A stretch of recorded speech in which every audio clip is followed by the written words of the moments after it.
शाबाश चल या। लाल मोहर, इतनी सारी गायों को तुम अकेले कैसे संभालते हो? मेरी आवाज का जादू है, मजाल है कोई भाग जाए।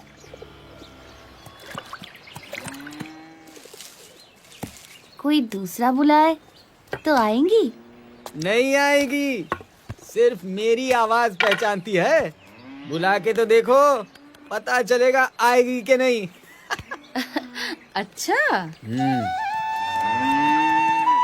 पकड़ो पकड़ो पकड़ो।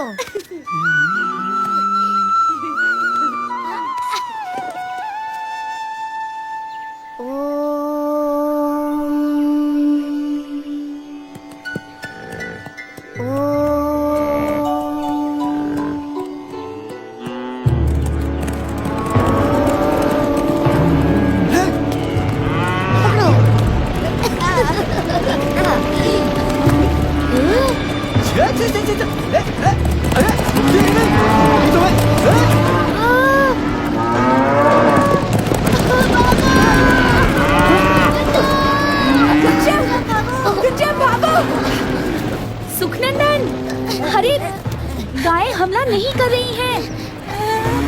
मैं गायों को बुला रहा हूँ।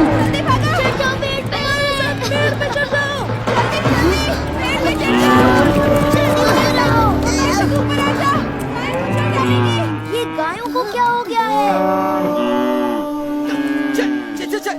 इधर इधर इधर, उधर किधर जा रही है?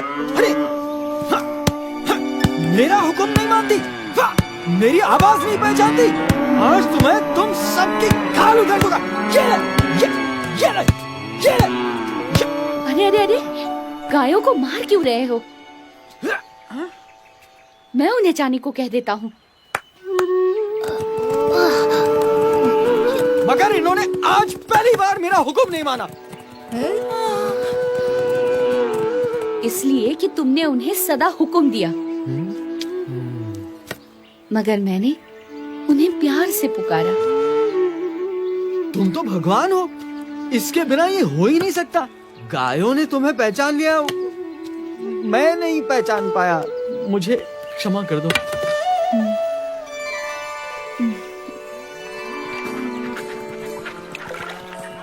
घनश्याम प्रभु, मैं चला। चलो चलो चलो चलो, घर चलते हैं, चलो। अरे ये खून कैसा? अरे ये तो घनश्याम, घनश्याम तुम्हारी दाहिनी जांघ से तो खून बह रहा है। कुछ नहीं, एक सूखी ठूंठ घुस गई। जल्दी से घाव धो देते हैं, वरना जहर फैल जाएगा। तुम चिंता क्यों करते हो, सब ठीक हो जाएगा। हम तुम्हारी नहीं सुनेंगे, चुपचाप तालाब पर चलो।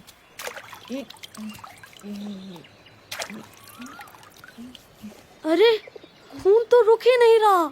घनश्याम को जल्दी से किसी वैद्य के पास ले चलते हैं। वैद्य? अरे पर वैद्य तो यहाँ से कोसों दूर दूसरे गांव में रहते हैं। वहाँ तक पहुँचते पहुँचते तो घनश्याम का सारा खून बह जाएगा। अब क्या करें? जल्दी जल्दी कुछ सोचना पड़ेगा। इसी बीच देवों के वैद्य अश्विनी कुमार प्रकट हुए, जिनके पास किसी भी प्रकार के घाव का औषधीय इलाज होता है। बच्चों, तरगांव यही है? हाँ, बलदेव दुबे का घर किस तरफ होगा? यहाँ पास में ही है। ये उन्हीं के घर का लड़का है। इसे चोट लग गई है। हम इसका खून रोकने की कोशिश कर रहे हैं, मगर खून रुक ही नहीं रहा है। लाओ, मैं देखता हूँ।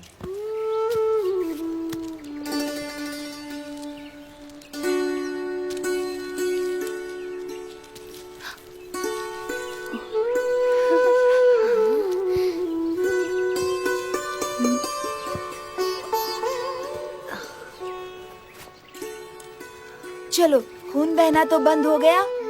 हम भी घर ही जा रहे हैं, आप भी हमारे साथ क्यों नहीं चलते? मैं अब संध्या वंदन करके ही पहुँचूंगा, तुम लोग जाओ।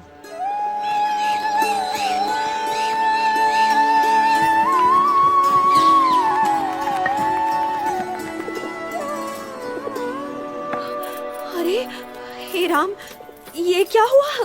कैसे चोट लगी? कहीं कहीं गिर गए क्या? कुछ नहीं भाभी, खेल खेल में तो लगती ही रहती है। ये पट्टी भी खेल खेल में ही लग गई। देखो तो।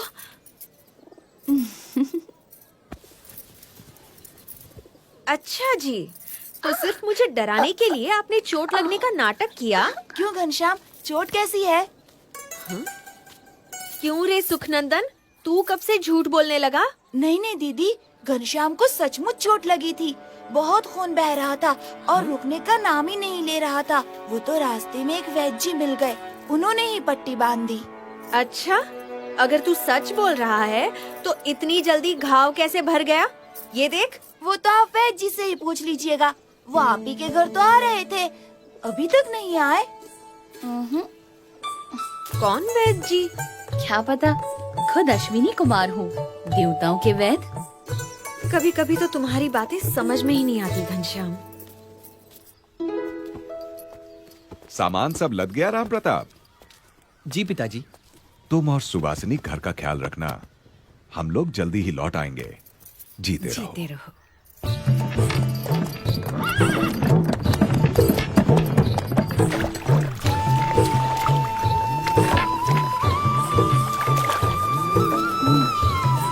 और कितनी दूर है? ज्यादा दूर नहीं है।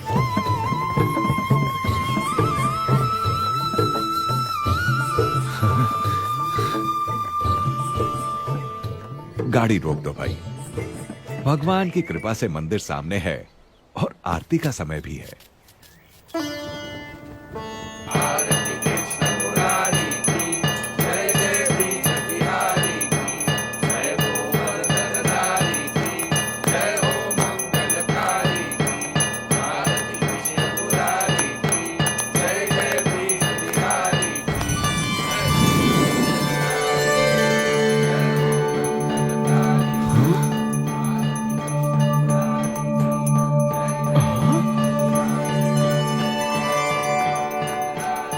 अरे ये क्या?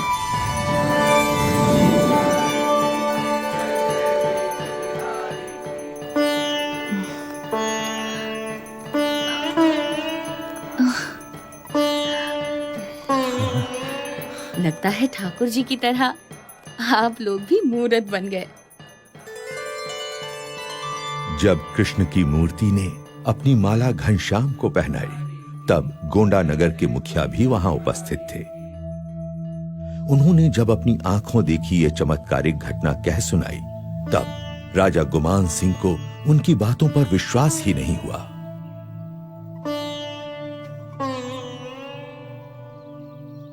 ये कैसे हो सकता है मुखिया जी?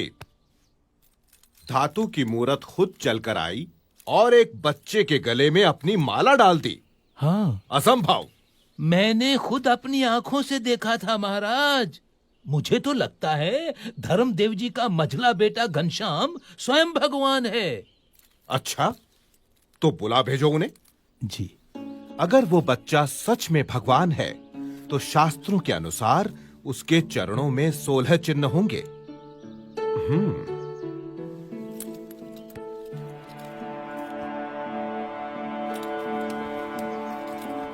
प्रणाम महाराज। महाराज, यही है मेरा मझला बेटा घनश्याम। घनश्याम, जरा अपने पैर सीधे करके बैठो तो।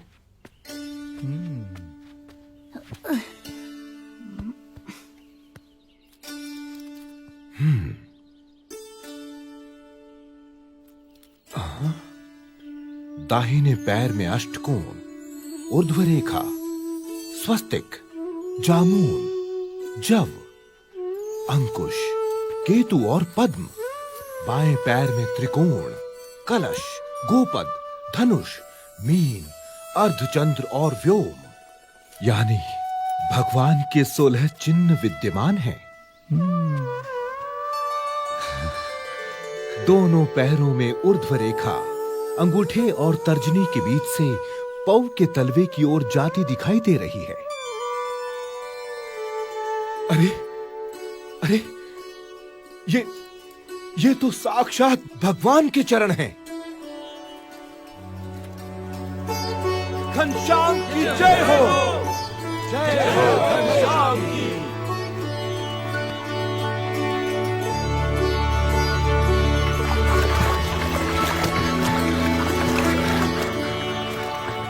काशी, भारत की विद्वत नगरी,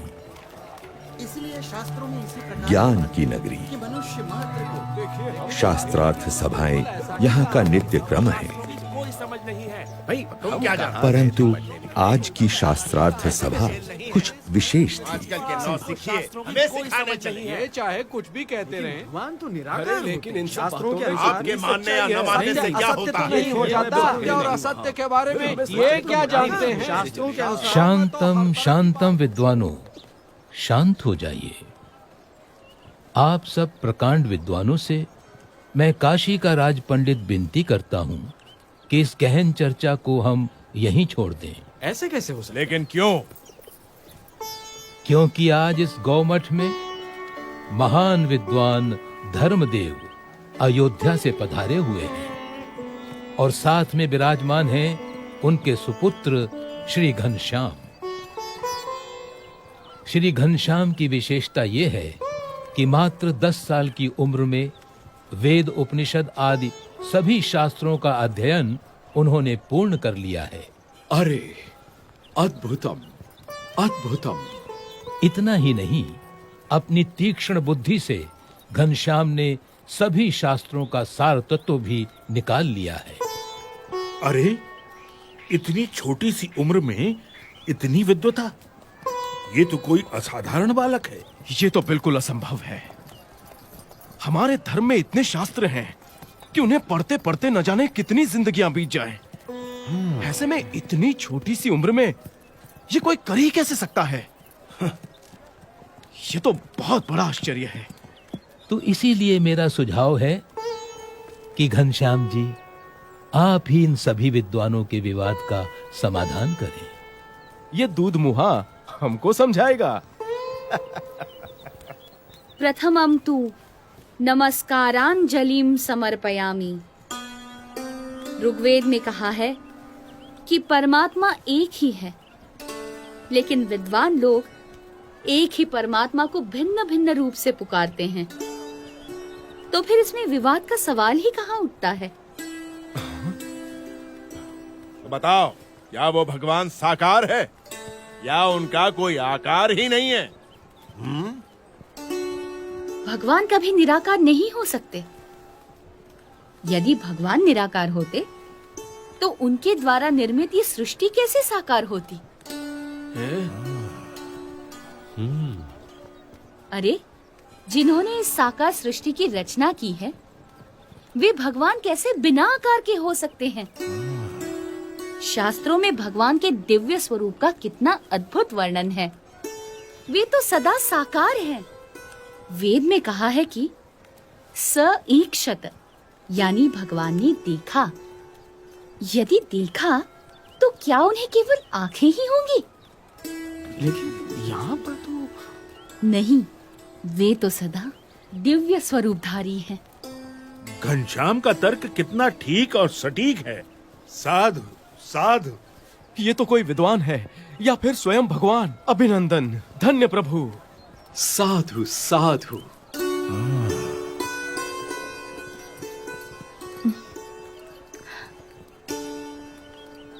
तो आप बताएंगे कि किस साधना से मनुष्य को मुक्ति या मोक्ष मिलता है? मोह का क्षय ही मोक्ष है। इसके लिए जिन्हें मोह ना हो, ऐसे महान सच्चे ब्रह्म स्वरूप संत का सत्संग करना चाहिए। ऐसे संत के सत्संग से ब्रह्मरूप होकर पर ब्रह्म की भक्ति करके ही मनुष्य मोक्ष प्राप्त करता है।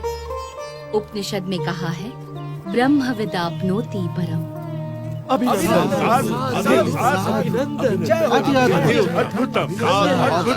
प्रभु। अभिनंदनम। धन्य धन्य प्रभु, आपकी विश्वसनीय वाणी ने सबका हृदय जीत लिया है। यदि हम वर्षों तक चर्चा करते रहते तो भी हम सभी शास्त्रों के सार रूप इस उत्तर तक न पहुंचते, मगर हम जैसे विद्वानों की इतनी बड़ी सभा में निसंशय घनश्याम ने निश्चलता और निर्भयता से ये कर दिखाया है, वो तो शायद वो तो सिर्फ परमात्मा ही कर सकते हैं। मैं काशी का राजा घनश्याम प्रभु का सम्मान करता हूँ।